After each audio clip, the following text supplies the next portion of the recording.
자, 여러분 옆에 분과 인사 나누겠습니다. 주님의 평화가 함께하기 원합니다. 네. 네.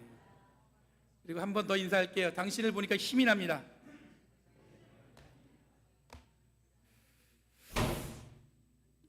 이 바람이 엄청나게 부네요. 이렇게 먼저 여러분 말씀을 나누기 전에 몇 가지 먼저 안내를 드리면은, 저희가 지금 창립주일이 3월 10일이에요. 3월 둘째 주. 그래서 저희가 지금 라이징 어게인스트 선거를 매년 하고 있어요. 그래서 지금 저희가 올해 펀드 목표가 4,100불입니다. 그 주부에 보시면 뒤에 나와 있죠. 그리고 입구에 보면 여러분들 지금 이제 트리가 오늘 이제 철거될 건데, 거기에 보면 온도계가 있습니다. 4,100불을 저희가 이제 펀드하면 저희가 어떻게 될 수 있냐면 10,000명, 그러니까 만끼, 10,000명이 아니고 만끼죠. 만끼를 우리가 도네이션 할 수 있습니다. 그러니까 여러분들 힘을 내셔서 4,100불을 우리가 모아서 우리가 지금 라이징 어게인스트 선거, 그렇게 푸드백 이제 하셔서 잘 아시죠? 그걸 패킹을 하면 전 세계 아프리카, 심지어 북한까지도 이런 아이들을 위해서 이제 먹을 수 있도록 음식을 나누니까 많이 동참해 주시면 감사하겠습니다. 그리고 또 하나는 뭐냐면, 제가 이 캔 푸드를 가져왔어요. 누가 어떤 분이 교회에 도네이션 하셔서 밑에서 제가 들고 왔는데, 여러분 49ers 아직 이 사람들 지난번에 챔피언십에 우승했어요. 그렇죠? 그래서 이번 주, 다음 주, 돌아온 주에 라스베가스에서 슈퍼볼을 합니다. 어디로 하냐면 캔자스 시티 치프스하고 해요. 근데 미국 사람들 재밌는 게 뭐냐면, 거기를 주재하는 감독님이 우리 감독님도 편지 썼어요. 너희하고 우리가 슈퍼볼을 하니까 이번에 우리가 교회가 누가 많이 도네이션 할지를 한번 겨뤄보자. 그래가지고 저희 교회는 처음인데 미국 게 많이 해요. 그래서 뭐냐면 이 깡통 음식인데 이걸 갖다가 어떻게 경쟁하냐면 무게를 잽니다. 그래서 저희 교회가 이렇게 해서 얼마 몇 킬로그램을 모았다, 몇 파운드를 모았다 해서 적으면은 그걸 총 합해가지고 누가 이기는지 보겠다는 거예요. 좀 재밌더라고요. 재밌다 이거. 그럼 우리도 한번 해보자. 그래서 여러분들 혹시 집에 있거나 이 푸드 팬트리, 여기 보면 푸드 팬트리 하는 데 많아요. 그래서 저희가 모아갖고 무게를 재갖고 이렇게 다음 주에 여러분 가져오시면 드리도록 하겠습니다. 도네이션 하도록 하겠습니다. 그러니까 여러분들 한번 관심을 가지시고 마트에 가셔서 여러분 사오셔도 되고, 이렇게 캔 음식 우리가 이거를 나눠서 같이 도네이션 하도록 하겠습니다. 아셨죠? 이길 수 있어야 됩니다. 아셨죠? 자, 여러분들 오늘 말씀 같이 나누겠습니다. 오늘 읽은 본문은 제2이사야 본문의 시작이라고 볼 수가 있습니다. 이사야 본문이 굉장히 길어요. 근데 시대적인 배경도 굉장히 깁니다. 이사야 혼자서 쓰기에는 감당하기 힘든 굉장히 긴 시간을 담고 있습니다. 근데 오늘 본문은 제2이사야가 시작하고 있는데, 그거를 시적 표현, 시로 표현하고 있습니다. 당시의 역사적 상황을 보면 이 시가 주는 의미는 꽤 현실과 동떨어져 있습니다. 그들이 부딪히는 현실과 이 시를 통해서 제2이사야가 얘기하는 내용은 잘 맞지가 않습니다. 이사야에서는 아까 얘기한 것처럼 제1이사야는 포로기가 이제 시작될 부터 끌려갈 무렵부터 포로기 당시의 내용이 담겨져 있습니다. 그리고 제2이사야는 뭐냐면 이제 포로기를 마무리하고 이제 다시 나라로 돌아갈 때, 그때쯤을 이제 기록하고 있어요. 그리고 제3이사야는 돌아오고 나서 이 성전을 재건하고 성벽을 재건하는 그런 일들을 기록하고 있습니다. 그럼 당시에 이 권위 있는 예언자의 이름을 빌려서 그 사람의 이름을 따서 예언서를 기록하는 것은 굉장히 당연한 것이었습니다. 이런 이사야서의 이 분리를 어떤 사람들은 이제 이상하게 여길 수도 있겠지만, 성경 전체를 폭 넓게 이해하기 위해서는 여러분들 우리가 이런 구분을 통해서 구별되는 것들을 보시면서 성경을 보시면 여러분들이 굉장히 성경을 읽는데 굉장히 많이 도움이 돼요. 그럼 여러분 어디 가서 또 얘기할 수 있어요. 어깨가 으쓱하면서 뭐예요? 이사야서는 제1이사야, 제2이사야, 제3이사야로 구분할 수 있습니다. 그럼 벌써 여러분들 뭐예요? 어떤 생각이 들어요? 사람들이 모르는 거 얘기하는 것 같잖아요. 근데 여러분 많은 학자들이 벌써 이 구약은 그렇게, 이사야서는 그렇게 구분하고 있다는 걸 기억하시고, 오늘 본문은 어떻게 시작한다고요? 제2이사야 본문이 시작이에요. 굉장히 어려운 얘기 같죠? 표정들 되게 이게 무슨 얘기인가 그러는데 여러분들 알고 계시면 되는 거예요. 오늘 본문은 제2이사야 본문의 시작입니다. 그럼 제2이사야의 주제는 우선 하나님으로부터 버림받은 것 같은 이스라엘이 다시금 하나님을 전적으로 신뢰하고 하나님과 동행할 수 있는가에 대한 질문에서 시작합니다. 왜냐하면 포로로 끌려갔어요. 나라는 망했어요. 성전도 무너지고 성벽도 무너졌어요. 그런데 우리가 계속 하나님을 신뢰할 수 있는가? 그런 질문을 시작하고 있습니다. 성경은 마치 큰 대서사적인 기록을 담은 것 같지만 그때그때 이스라엘이 현실적으로 느껴질지도 모르는 다양하고 복잡한 감정들을 다루고 있습니다. 어쩌면 굉장히 세밀하면서도 꼼꼼하게 그 당시에 하나님을 믿는 사는 자녀들이 느꼈을 어떤 그런 감정까지도 다 하나씩 하나씩 다루고 있다는 얘기예요. 이 말은 오늘 우리가 살아가는 이때에도 우리들도 이 비슷한 상황에서 하나님께 질문하고 그 답을 얻기 위해서 노력하는 것과 같은 이 비슷한 여정이 가능하다는 의미입니다. 그 당시에 성경에도 이스라엘 백성들이 가졌던 어떤 그런 질문, 그들이 가졌던 어떤 만족스럽지 못하는 내용들, 그리고 여전히 불확실한 어떤 그런 미래, 현실, 그런 걸 느끼고 있었을 때 이런 이사야 예언자가 이렇게 글을 쓴 것처럼 오늘날도 우리도 여러분들 살아가면서 우리가 늘 예수 믿는다고 해서 만족스러운 삶을 사는 건 아니잖아요. 우리가 늘 여러분 기쁨으로 사는 것도 아니잖아요. 그럴 때 여러분들 하나님께 우리가 질문할 수 있고 부르짖을 수 있다는 의미입니다. 어떤 분들은 늘 믿음이 충만해서 하나님이 든든히 자신의 삶을 늘 지켜주시고 축복하신다는 확신을 가지고 사는 분들도 있어요. 근데 대부분은 늘 부딪히는 현실에 쓰러지고 무너지고 포기하고 때로는 하나님이 안 계신 것처럼 느껴지는 상황에서도 여러분 신앙을 우리가 세워가는 어떤 숙제를 안고 살아가고 있다고 볼 수가 있습니다. 그렇다면 여러분들 우리 이 본문이, 이 성경이 우리에게 보여주는 것은 굉장히 우리와 비슷한 현실을 느끼면서 우리에게 큰 도움을 줄 수 있다고 볼 수가 있습니다. 분명한 건 뭐냐면 성경에 등장하는 인물들도 우리와 비슷한 고민과 상처 그리고 고난과 어려움이 있었고 그런 가운데 하나님을 발견하고 하나님의 손길을 소망하며 살았다는 것을 기억하시길 바랍니다. 그들도 우리와 똑같았어요. 똑같이 지쳤고 똑같이 하나님이 안 계신 것처럼 느껴졌고 똑같이 어떤 의미냐면 늘 삶에서 고난이 떠나지 않았다는 거예요. 제가 1995년에 군대를 갔어요. 95년 군번입니다. 95년 8월 30일 잊지 못해요.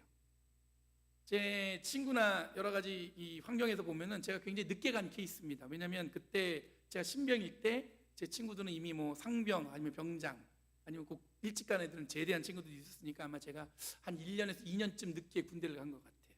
이제 교회에서 형들이 휴가 나오면 늘 군대 얘기하죠. 그럼 우리 같이 그 일 들으면서 이제 저도 당연히 그런 생각을 했습니다. 춘천의 어떤 백이 보충대나 아니면 의정부의 306 보충대. 그럼 이게 뭔 얘기인지 아시는 분 계시죠? 군대 가려면 여러분들 보통 이렇게 두 군데 보충대를 갑니다. 운이 좋으면은 논산으로 갈 수도 있겠다는 생각을 했어요. 그러면 논산은 이제 후반기 교육을 받기 때문에 뭘 받냐면 주특기를 받아요.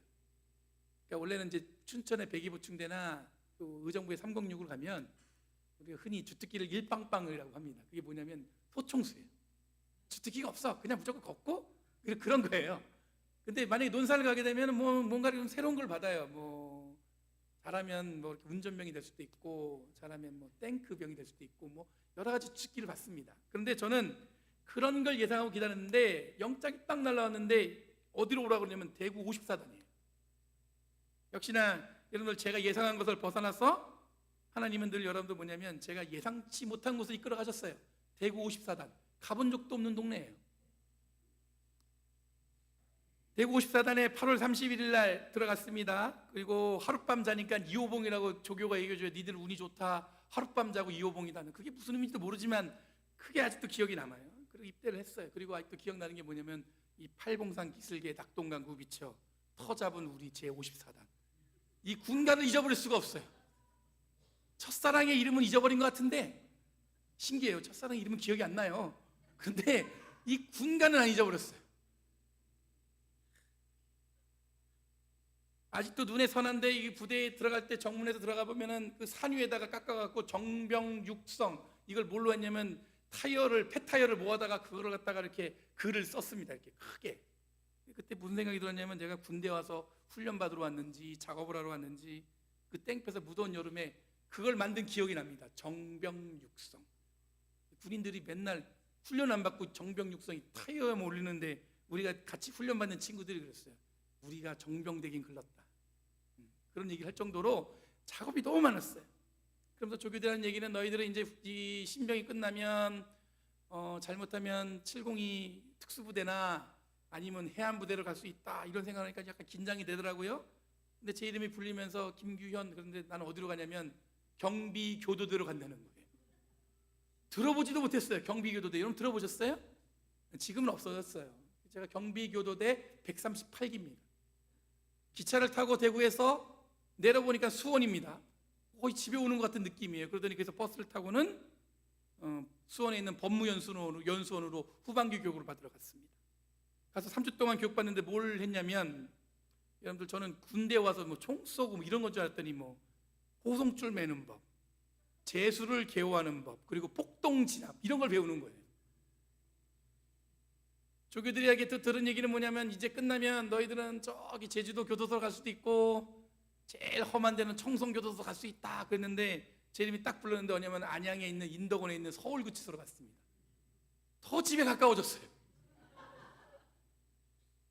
한국에는 이 두 개의 사형장이 있습니다. 하나는 서울구치소에 있고 또 다른 하나는 부산구치소에 있어요. 제가 이등병일 때 어떤 일이 벌어졌었냐면, 지존파 들어보셨어요?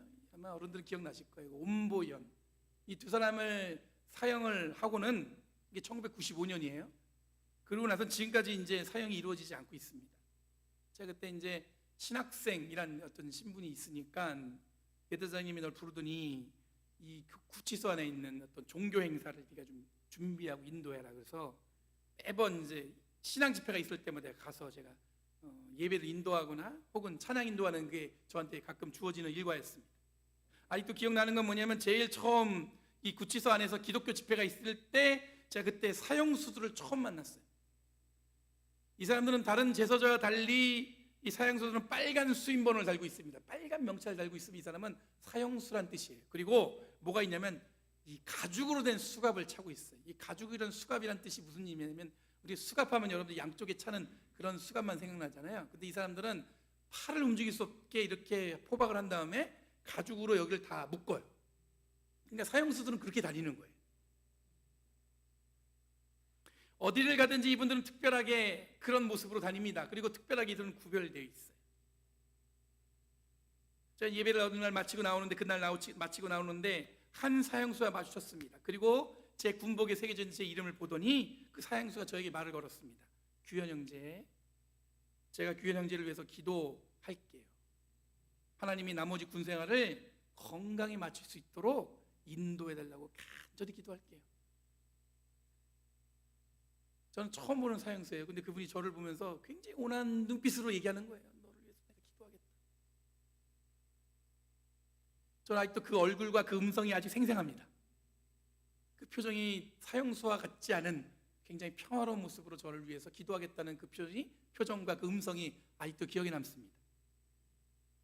그때 제가 받은 충격은 상당했습니다. 왜냐하면 사형수라는 것은 상당한 죄를 지었을 때 형이 확정되는 경우예요. 우리가 감히 상상할 수 없는 잔혹하고 심각한 죄를 지었을 때 주어지는 형벌입니다. 제가 그때 아까 잠깐 얘기했던 지존파, 온보연, 이 사람들이 대부분 뭐냐면 그 연쇄살인범이었어요. 그때 시대를 아주 굉장히 굉장히 놀래킨 아주 큰 사건이었습니다. 그럼 그런 분들이 구치소에서 예수를 만나고 죽음을 이겨낸 것과 같은 삶의 모양으로 오히려 저는 이제 2년이면 세상 밖으로 나가는 이 젊은 군인을 향해서 저를 위해서 기도해 주겠다고 그러는 거예요. 저의 첫 번째 질문은 뭐냐면, 이런 죄인도 정말 하나님이 구원하셨는가? 윤리적인 죄는 인정되어서 사형 선고를 받았지만 하나님은 이 영혼을 구원하셔서 과연 이 천국을 허락하실 것인가? 이게 첫 번째 주어진 질문이었어요. 정말 이 사람이 천국 갈 수 있을까? 이렇게 험악한 죄를 졌는데.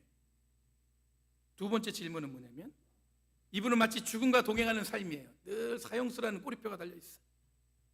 그렇게 사는 분인데 어떻게 이렇게 담대하게 나를 위해서 기도하겠다고 그렇게 용기를 해줄까? 자기를 위해서 기도하는 것도 아니에요. 나를 위해서, 누군가를 위해서, 죽음과 늘 동행하는 사람인데 나를 위해서 기도해 준다잖아요. 이 두 가지 질문이 저에게 꽤 오랫동안 지워지지 않고 지금도 가끔 그 답을 찾기 위해서 저는 문득 질문하게 됩니다. 정말로 그분은 하나님이 천국의 문을 허락하셨을까? 그리고 그분이 담대하게 믿는 예수 그리스도, 자기 자신을 위해서 기도하는 게 아니라 처음 마주친 저를 향해서 당신을 위해서 기도하겠다는 그 말이, 그런데 그 믿음은 과연 무엇인가? 이게 질문 저한테 주어졌어요. 여러분들은 어떻게 생각하십니까? 이 사형수는 구원받았을까요? 그리고 이 담대한 삶의 고백은 과연 여러분들에게 어떻게 들리나요? 우리는 나를 위해서 기도하는 것도 버거운데 누군가를 위해서 진지하게 기도하겠다고 그렇게 얘기해 본 적이 있으신가? 저에게 주어진 이 질문의 배경은 내가 경험하는 현실 때문에 그렇습니다. 사정을 모르면, 그 사람을 모르잖아요. 저는 어떤 죄를 지었는지도 몰라요. 저는 그냥 어떤 생각이 드냐면, 뭘 잘못했길래 사형수가 됐을까? 그 사람은 잔혹한 죄를 지은 사형수라고 합니다. 그렇게 부릅니다. 그 이상의 그 이하의 평가도 할 수 없을 정도로 정확한 법의 심판대에서 이미 그 인생은 결론난 인생이에요. 바꿀 수가 없어요. 그런데 하나님이 이 결론난 인생을 구원해 주신다는 것에 대해서 우리들이 경험하는 현실은 늘 부딪힐 수 있습니다. 이미 결론난 건데 하나님은 거기다가 또 다른 여지를 주시는 거예요. 구원하신다. 정말 하나님은 구원하신다. 이런 현실만이 문제가 아닙니다. 오늘 읽은 본문에도 보면 이스라엘이 경험한 현실은 나라는 망했습니다. 성벽도 다 무너졌습니다. 성전은 완전히 파괴되었습니다. 하나님은 이스라엘을 버리신 것이 당시 제2 이사야가 경험한 현실이었습니다. 이스라엘 백성들은 다 어떻게 얘기했냐면, 하나님이 더 이상 우리를 떠나셨다. 우리와 함께하지 않으신다. 그게 바로 여러분들의 현실이었어요.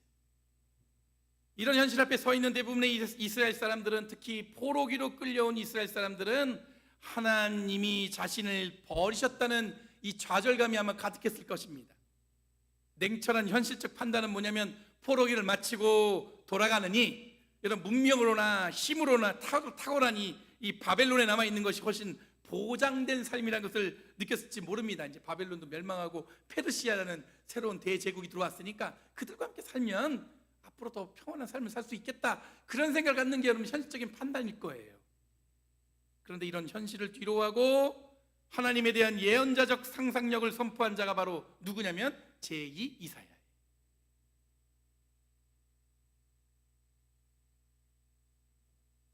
하나님은 우리를 포기하지 않으셨다는 거예요. 23절에 보면 이사야는 하나님이 창조된 창조주이시다, 주인이시다라고 말씀하고 있습니다. 그리고 주권자이시기 때문에 이 땅에 힘있고 권세 있는 자들을 다 무력화시키고 통치자들이 아무것도 아닌 자로 만드는 분이라고 이야기하고 있습니다. 그런데 이 문장을 동의할 수 있는 당시의 이스라엘의 현실은 솔직히 이 문장에 동의할 수가 없어요. 왜냐하면 인간이 가진 권력이, 그 힘이 보잘것없다고 이야기하고 있지만 실제로 이스라엘 백성들이 경험하는 현실은 뭐냐면, 이 보잘것없다고 얘기하는 것들, 인간, 그 권력, 그 앞에서 허우적거리고 간신히 이 땅을 살아가는 어떤 존재처럼 보여지니까 그 이야기가 귀에 들어오지 않아요. 아니, 하나님이 창조하시고 이 세상을 다 이런 권능으로 다스리는 분이라고 지금 이사야가 얘기하고 있지만, 그들이 경험하는 현실은 뭐냐면, 그 사람들을 통해서, 그 보잘것없는 사람들 때문에 자기들이 어떻게 돼요? 꼼짝할 수 없거든요. 꼼짝할 수가 없어요.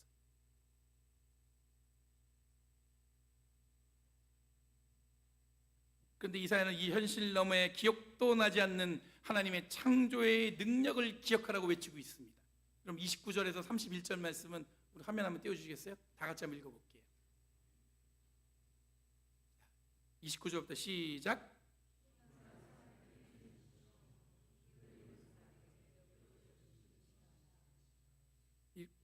비록 젊은이들이 피곤하여 지치고 장정들이 맥없이 비틀거려도 오직 주님을 소망한 삼는 사람은 새 힘을 얻으니 독수리가 날개를 치며 솟아오르듯 올라갈 것이요 뛰어도 지치지 않으며 걸어도 피곤하지 않을 것이다.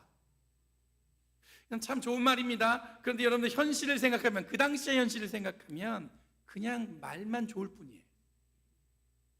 자, 여러분 몇 주에 걸쳐서 전하는 내용이 비슷합니다. 오늘 본문도 뭐냐면, 세상의 관성, 우리는 이것을 현실이라고 부릅니다. 하나님이 이런 세상의 관성들이 지배하는 역사를 넘어서 영향력을 행사한다는 것이 이사야가 부르짖는 예언의 핵심이에요. 주어지는 현실, 세상의 어떤 관성은 우리가 볼 때는 절망적으로 느껴지지만 하나님은 그 너머에서 역사하신다는 거예요. 주어진 현실을 세상에 정해놓은 어떤 이것들을 우리는 관성이라고 부릅니다. 대부분은 그 관성에 어떻게 하냐면 순응하며 살아가죠. 하지만 우리들은 이 관성 너머에 역사하시는 하나님의 다른 계획을 기대하고 소망하며 살아가는 존재라는 뜻으로 이사야가 예언하고 있는 거예요. 독수리가 하늘을 날 땐 자기가 날 수 있는 능력은 정해져 있다고 합니다. 그가 날 수 있는 고도가 정해져 있어요. 근데 이 광풍을 만나면, 이 광풍이라는 건 여러분 갑자기 돌풍과 같은 거잖아요. 그것 때문에 고꾸라질 수도 있지만 그 광풍을 만나는 순간에 독수리가 날개를 펴고 더 높은 곳으로 올라갈 수 있대요. 자기 능력으로 할 수 없는 곳을 광풍을 만나는 순간 독수리는 더 높은 곳으로 날개쳐 올라갈 수 있다는 거예요. 여러분, 우리의 삶에서도 이런 광풍을 만날 수 있습니다. 그것 때문에 고꾸라질 수도 있고, 그것 때문에 여러분 우리는 좌절할 수도 있겠죠. 이것을 우리는 뭐라고 부르냐면 고난이라고 표현하기도 합니다. 극복하기 힘든 현실이라고 생각하기도 합니다. 그런데 우리들은 이 고난과 세상이 정해놓았던, 그렇다고 얘기하는 이 관성적인 현실을 마주하면 오히려 독수리가 새 힘을 얻어 더 높이 올라가듯이 우리들도 더욱 새 힘을 얻어서 높게 날개치들 올라갈 수 있다는 게 지금 이사야가 예언하고 있는 거예요. 여러분, 이사야의 예언자적 상상력은 우리가 어떻게 하나님과 동행하며 하나님의 능력을 경험하며 살아갈지를 알려주고 있습니다. 지난 주간에 우리는 2번이나 심장이 덜컥 내려앉는 경험을 했어요. 뭔지 아시나요? 대한민국 축구 4강에 올라갔어요. 어쨌든 16강, 8강, 이 대역전극입니다. 우리는 왜 맨날 한 골을 먹고 시작할까요? 늘 그게 저는 불만이에요. 아니 좀 눕고 시작하면 안 되나? 늘 먹고 시작해요. 먹고, 그것도 이번에 2번 다 어떻게 됐어요? 거의 그냥 마지막 90분에. 한 번은 여러분들 이제 승부차기 가서 이겼고, 한 번은 연장전에서 골을 넣었죠. 마지막 그 연장전 8강에서는 제가 뭘 느꼈냐면, 이제 저는 이제 옷을 입었어요. 끝났다. 근데 그게 골을 넣고 나서 마지막에 왜 손흥민 하는구나, 이제 그걸 느끼는 그런 경기였던 것 같아요. 우리가 다들 뭐라고 얘기해요? 역전 드라마라고 얘기하죠. 사람이 흥분합니다. 근데 그런 일들은 그렇게 솔직히 자주 일어나는 건 아니에요. 왜냐하면 현실적으로 거의 이제 진 게 분명한데 마지막 1분을 남겨놓고 이겼기 때문에, 동점을 만들어 놓고 끝까지 가서 이겼기 때문에 우리는 역전 드라마라고 표현합니다. 하나님의 극적인 역전 드라마가 우리를 통해서 이 땅에 그려질 수 있다는 거예요.